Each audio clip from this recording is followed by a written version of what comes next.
Welcome to the Hudson Show. Coming up, a woman is suing her boyfriend because he wouldn't take her to the airport. Also, why you might want to be wearing short shorts this summer. All that and more on the way next. It is the Hudson Show from RadioU. I don't know if you've seen this quiz going around on social media where it shows you a picture, multiple pictures of fast food hamburgers, and you go through, you have to identify which fast food restaurant serves up that specific burger. And it pains me to say this to you right now, but I got 100%. I got 100%. I didn't even break a sweat. It was so easy. And I hate this. Because think about this. Think about all the valuable brain space that is occupied in my mind right now by the pictures of fast food burgers that I've been burned into my memory, so I'll never forget what a Sonic burger looks like.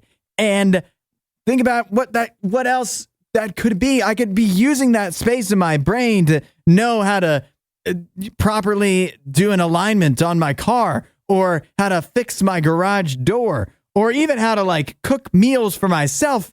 I don't know many of those things. What I do know is what an Arby's burger looks like when they serve them once every 3 years. It's the Hudson Show. Last night, I got out to see Inside Out 2. Let's do a day late review for that. First of all, theater was packed on a Tuesday night. A lot of people trying to save some money, I guess, since the tickets were a bit cheaper. Got in for $6. Not bad. They brought back the free popcorn at my theater on Tuesday nights, which I love. Like I said, theater was packed. Numerous babies, like actual babies, making noise in the theater, which I was fine with. It's not like we were trying to watch Oppenheimer in there. It's fine. Parents need to see movies too. No big deal to me. I wasn't too distracted. I'll say that the first third of the movie was kind of a not as good continuation of the initial Inside Out. Like, it was fine, but it just kind of felt like we were recapping whatever, but it didn't feel like it had its own personality. Also noticed that Fear and Disgust both recast, not Bill Hader and Mindy Kaling. That was disappointing, but for a 9-year-old, which is who the movie's really for, they probably aren't going to notice, so what's the big deal? Compared to the first movie, one of the things I like about the first movie, she's into hockey. Well, if you like that about the first movie, this one, get ready, buckle up. There's even more hockey. I love the hockey representation. The level, though, that these teenage girls are playing at in this movie is unreal, or actually unrealistic.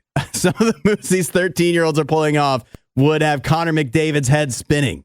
But that said, it's, what? Are they going to make it more realistic? If they made it more true to even high-level high school hockey, it wouldn't have been nearly as visually interesting. So I get it. And at the end of the day, just glad to see hockey getting some pub in a movie. Could Riley Anderson be the Caitlin Clark of hockey? Only time will tell. So once we get past the first third of the movie, the new emotions are introduced, and that's where it actually gets going. I'll say the bit characters, man, this might be similar to the first movie. The bit characters that only show up for a moment that inside Riley's mind are definitely the best part of the movie to me. And then without spoiling too much, we'll skip to the end. The movie shows how to cope with anxiety, especially if you're like 13 years old. Very simplified explanation, but I think it's good that they tackled that in this movie. I think it's good for kids to see, and it's not like we're going to be seeing that in Despicable Me 4 later this summer. So I thought that was a good thing. Overall, enjoyed it. One thing I loved, not too long. We went to the movie at 6:15, even with the trailers and everything ahead of time.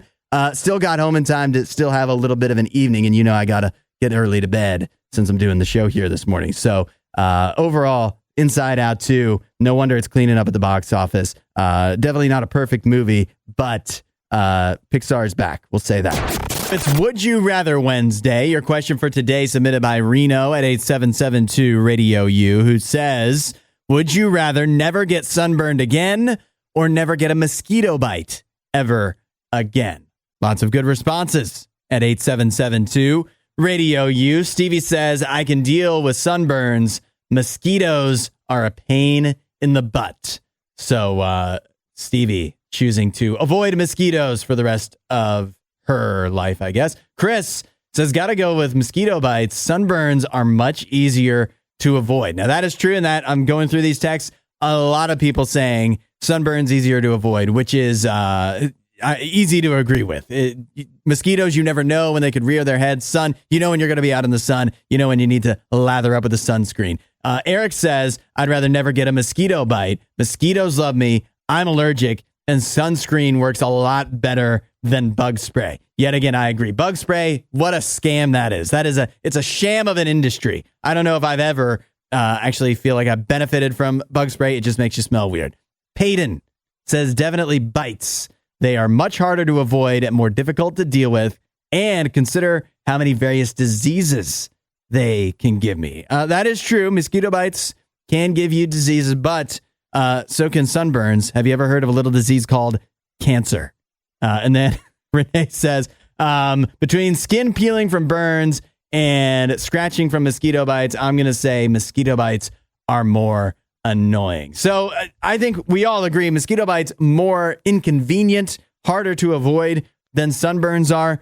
All that said, I'm still going, I'd rather never get sunburned because I'm thinking of the possibilities. For one, I'm very vain, I suppose. But if I could never get sunburned, then I could get so nice and tan and I would look amazing. I already like to get tan. I get tan pretty well every year. But think about the tanning you could do if you were unable to get sunburned. Also, for me, mosquito bites, I mean, yeah, occasionally I'll get a mosquito bite and it's a little annoying to have to scratch it. But overall, I feel like I just don't get bitten by mosquitoes that much anyways, even though I do spend a lot of time outdoors. So I feel like I can live with mosquito bites. And I'm just thinking of the possibilities that come with just knowing you don't need to wear sunscreen. You don't need to worry. You just spend all your days out in the sun and you're going to be fine. So that's what I'm going with. You can chime in if you haven't yet at 8772 RadioU, but a good Would You Rather Wednesday question for sure coming in from Reno. I love when this happens. Every so often a fashion trend rolls around that I happen to be ahead of, and that's exactly the case this summer, where it's being called Thigh Guy Summer. The summer of short shorts, after such Hollywood stars as Paul Mescal, Jeremy Allen White, Donald Glover, and Chris Pine have been spotted wearing shorts that expose quite a lot of their gams. And this is a trend that I'm in on. I'm ahead of this. I've said this for a long time. I just think about the NBA. You talk about basketball. You go back to the 80s when Larry Bird and Magic Johnson were wearing shorts that almost could be considered underwear. That was the highlight. That was the top of the peak of shorts in the NBA, where you got to like the 2000s and everybody's wearing shorts that were basically pants. That was totally the wrong way to go. Now we're kind of flipping back the other way. I've embraced the short shorts trend. I don't go super short, but I definitely go on the shorter side from time to time. And nobody's asked me to stop doing that so far. A life update from me here on the Hudson Show. I'm getting a new phone. Put in an order for it yesterday. Not going to cost me too much, but I have learned a lesson. I'm going to do something I haven't done in a long time, and that is when I get my new phone, put a case on it, because the current phone I have shattered the screen. Still functional, but, you know, the spider glass situation. I'm going to get a case for my phone. Normally in the past, I've been very careful with my phone, not have an issue, but since this one broke, I'm like, fine, break down and get a case. So now I'm shopping for phone cases for my phone, and I'm seeing so many of them say military grade drop protection. What does that mean? I know that there ain't no military out there grading phone cases. So what are you talking about? What does that actually mean? When you say military grade, does that mean this is like the phone case that the military would use, or it would be approved by the military in case one of the privates drops their phone? I don't understand what that means. I don't think it means anything. So I'm still probably going to wind up buying one of those. So the next time you run into a workplace dilemma, you know where to turn. Just let us know about it at 8772 RadioU. We'll crowdsource some good advice for you here. This one, it's a dilemma at the workplace, but feels like a little bit of venting. In fact, here's what we have. Last week, I told my team that I wouldn't be at a sponsored company dinner because I had plans that night. The plans were that it fell on the same night of a monthly book club meet at my local indie bookstore. I mentioned this, and one of my coworkers scoffed and rolled her eyes so hard. Whatever, right? reading isn't for everybody, and that's fine. But ever since, I've totally must have become such a nerd in her eyes because she seems to be mentioning it more so in a joking manner, but it also just feels like she just completely scoffs at it and can't believe I would go to a book club. I don't know. I'm baffled and frustrated over it. I said I'm going to the next dinner, and she goes, oh, so no book club? In a condescending tone. Really and truly never sharing my hobbies with coworkers anymore. What should our person do here? Fan of book clubs. Some at the office looking down upon that. Is there anything that can be done?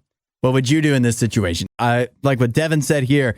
Yeah, Devin says, I've learned the hard way that until you look them in their eyes and tell them they're being unnecessarily rude, they'll pretend you're okay with the teasing. Confrontation is the kryptonite of passive-aggressive people. So the next time she says something, you just go, hey, that was a little rude, and she will shrivel up like a raisin. I think that's definitely how that will go. Pete, a little more. He's got even more. I mean, this is crazy from Pete. He just says, tell her that if she learns to read, you'll take her along with you sometime. Pete, you animal. That would shut it down. That would shut it down pretty quickly. I'm not quite as extreme here because I'm thinking like I'm trying to put myself right. I'm not a book club person. Don't read very much. I think it's great people that do. But like, what if this was me? What if I was here at the office? I was like, no, I got to miss that. There's a football game. And then every other time we have an office thing and I'm like, I'll be there. And they're like, oh, no football game. Like, would that really hurt me? No. So I don't know. Maybe there also is a avenue to take down of why are you insecure about this? Why does it hurt you so much? But at the same time, if you are, there's no reason why you should continue to have to put up with this. And so, yeah, just don't back down. Don't give the polite laugh. Just say, hey, I like reading books. That's a little rude. Knock it off. And people that are passive aggressive like this, they don't have a second move. They don't have another punch. Say good morning to Nikki. Hello, Nikki. Good morning, Hudson. Good morning, everybody. Nikki, good to hear from you today. I have a question for you. Well, sure. I want you to rate this behavior that I've started on a scale of 1 to 10 as far as problematic goes. So is 10 problematic? 10 is absolutely problematic. I need to stop. It might be a crime. Okay, great. Oh, I can't wait. The new behavior I've started, Nikki, it's been very hot for about half of the country. I mean, it is summertime, but there's the heat dome going on. Sure. And so something I've started doing is when I leave work, I drive home with my shirt off. Oh, okay. I'm going to say that could, for some people could be like a 10, but I think for the heat dome and for you, because I know you, that's probably like a 7.5. That's still pretty high. Well, I mean, just like the heat. Yeah, that's right. Desperate times call for desperate measures. My only concern is, and Eric sometimes does this as well, so I know like guys will drive with their shirts off and that's fine. My only concern is that it's future Hudson when you develop the like you're no longer worried about what people care. Yeah, and so you're like you're without your shirt all the time. And I feel like the truck or your Jeep and stuff, and then it's not hot anymore, but you're still now in this no shirt thing. That's what I'm heading towards because I've been really like, I want to get tan, and I don't think how tan am I really going to get from driving with my shirt off? But then again, how much could it hurt? And that's what I'm thinking. But even as I've started doing this, I do my walks every day at lunchtime around the neighborhood. I would never go shirtless on a walk. Or would I? Like, I know, now I'm starting to see where's the line. Where am I going to draw the line here? I know that's this current Hudson, but give you like, a few months and you're like, man, it is still hot out. And well, I drive without my shirt on all the time. And I'm in okay shape. Like people wouldn't mind seeing it. So I'm going to start telling myself. Do you see the worry part about this? Yes. Oh my gosh. I do think it possibly is a slippery slope that I'm headed down. Well, you have a Jeep, so don't you have leather seats or? No, do you have, I don't have leather. you have cloth? I don't have a fancy Jeep. Yeah. Well, a lot of Jeeps just come with it. It's not like it's a fancy thing. That's just how it is. Yeah. Because I feel like sometimes, it's hard. It's more uncomfortable. It's like if we wear shorts and you're sitting on certain types of seats. Yeah, right. It's not comfortable when it's super hot. Yes, you're right. If I had leather seats, it would be a different story because I think I'd be sticky and it would be so hot when I got in, that it would burn me. So I don't think that'd be a good idea. So yeah. Well, if you are in a RadioU listening area and you're like, who's that in that Jeep? And you're like, what? He doesn't have a shirt on. It's Hudson. It's probably me. Can I say too, this is the weirdest thing about it, that I'm fine just driving, but then if I come to a stop sign or a stoplight and there's people on either side of me, cover up? I do. I feel the need.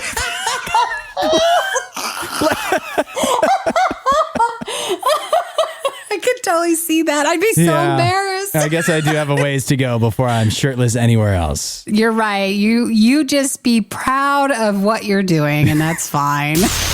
McDonald's says they've heard their customers loud and clear. They know the times are tough, inflation running rampant, and so finally they found a way for fans of McDonald's to get great value. McDonald's is unveiling their $5 meal deal, and it's only available in the app. They're also going to have free fries Friday, which is something they've done before, but starting June 25th, the $5 meal deal goes like this. You either get a McDouble or a McChicken with a small fry, a 4-piece nugget, and a small fountain drink at participating locations. Oh, man, that feels like it's not quite as much as I was hoping it was going to be. But at the same time, I do feel like it is, as far as McDonald's goes nowadays, that does actually feel like it's a deal compared to what I normally am getting there. So this might be something I wind up getting. It also feels like Wendy's let McDonald's copy their homework and McDonald's made it obvious because this is just a biggie bag, McDonald's style. I feel like I'm less bored now than I've ever been before. When I was a kid growing up, there was times who didn't sit around and go, Mom, I'm bored. I got nothing to do, especially during the summertime. Now that never happens. I don't think it's because I'm a grown up. I think it's because we now, just with our phones and TV, we have so much entertainment constantly at our fingertips that if I ever had the twinge of being bored, I just switch on, find a game on my phone or start scrolling through Twitter or TikTok. And I'm never bored. But the flip side of that is how many days at the end of the day do you put your head on the pillow and you go, man, what did I actually accomplish today? Yes, that's fair enough. I don't actually have that thought as my head's hitting the pillow. But if you evaluate each and every day, how many days do you go through and not actually accomplish a whole lot? And you string a bunch of those days together and all of a sudden it starts to feel like, do I have any meaning in life? Because I spend my day going to work, going to school, and looking at my phone. What am I actually doing here? So many of us right now are looking for meaning, looking for something important in our lives. Well, that's what God is. Jesus wants to give your life meaning, to give you a reason to go through life, to give you a reason to wake up every day and actually get stuff done, whatever it is. God has a mission for you. God has something for you to get accomplished in life. And it's more than just looking at your phone and going to work. If you want to find out what that is, start talking to God. Find out from him. Let Jesus show you what he wants to do with you. Let him give you some meaning, and he will. You want to know more? RadioU.com/free gift can get you a good head start there.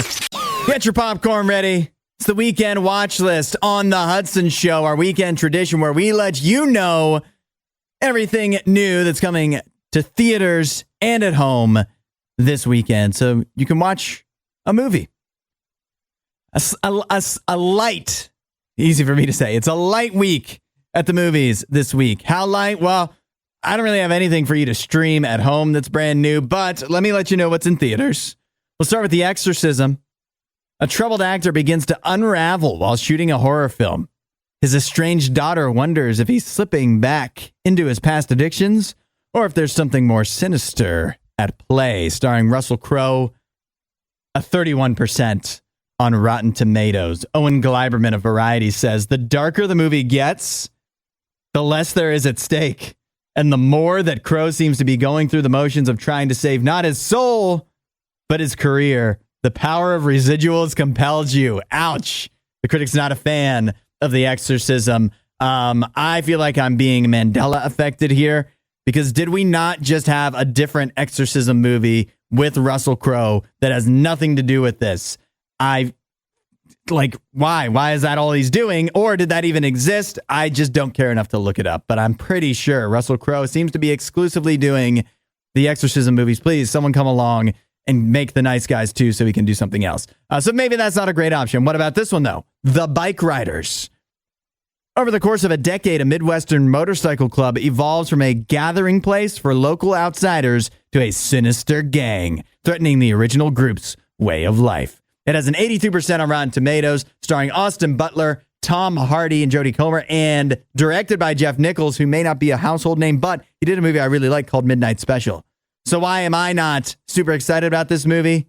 Well, even though it has an 82% on Rotten Tomatoes, the positive reviews are very lukewarm, and the negative reviews are like this from Christopher Llewellyn-Reed of the Film Festival Today. He says, "I'm all for rebellion, but Nichols makes no attempt to examine the root cause of alienation. Instead, there's just a lot of alcoholism and later drug addiction and the noxious behavior that goes with it. No, thank you." So not quite. The 82% on Rotten Tomatoes, not quite all it's cracked up to be, it sounds like, for the Bike Riders. Maybe just not a great week for new movies.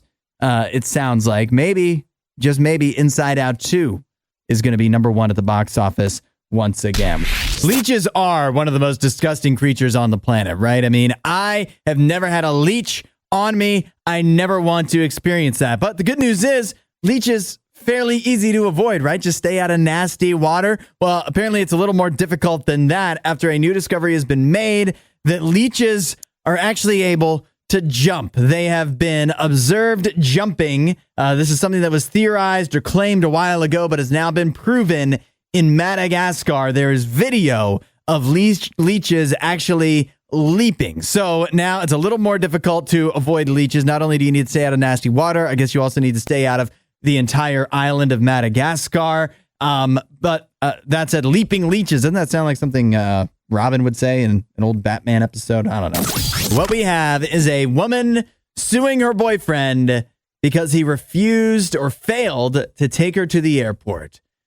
Failing to take her to the airport caused her to miss her flight. Not only did it cause her to miss her flight, she was forced to travel the next day instead, which means she wound up missing the concert she was planning to go to. But the trouble doesn't stop there. Apparently, he had also agreed to stay at her house while she was away so that he could watch her dogs and take care of her dogs. He also failed to do that. Bad boyfriend, it sounds like, from this. But is that bad enough for him to have to pay her some kind of restitution for costing her extra in plane tickets, missing out on the concert, and whatever happened to her dogs, whatever she had to do with the dogs, because he wasn't around to take care of them like he promised he would? 8772 RadioU. Let me know your thoughts, what your verdict would be. Does him agreeing to all of these things constitute a contract? Should he have to pay her back? Robert chimed in with basically a pretty good way to sum it up. He says, no written contract, so not sure what legal rights she has. Obviously, he's a horrible person, unless there was some extenuating circumstance. I don't think there was. A bad boyfriend, but that doesn't mean he should have to pay her back legally anyways. And what you'll see sometimes if you watch like court shows on TV or whatever is they tell you like you have to have it in writing. And that's exactly the case here. This case was recently decided in New Zealand, where they call it a tribunal there. The tribunal referee, what a different world in New Zealand, said partners, friends, and colleagues make social arrangements, but it's unlikely they can be legally enforced unless the parties perform some act that demonstrates an intention that they'll be bound by their promises. When friends or significant others fail to keep their promises, the other person may suffer a financial consequence, but it may be that they cannot be compensated for that loss. In other words, if we started holding everybody legally accountable for all the promises they don't keep, I think we'd have a lot of chaos. Our court systems probably would be overwhelmed. So this girlfriend did not wind up getting anything back from the boyfriend, at least not as far as the court system is concerned. And by the way, they did break up. Thanks for listening to The Hudson Show. Please don't forget to rate and review the podcast.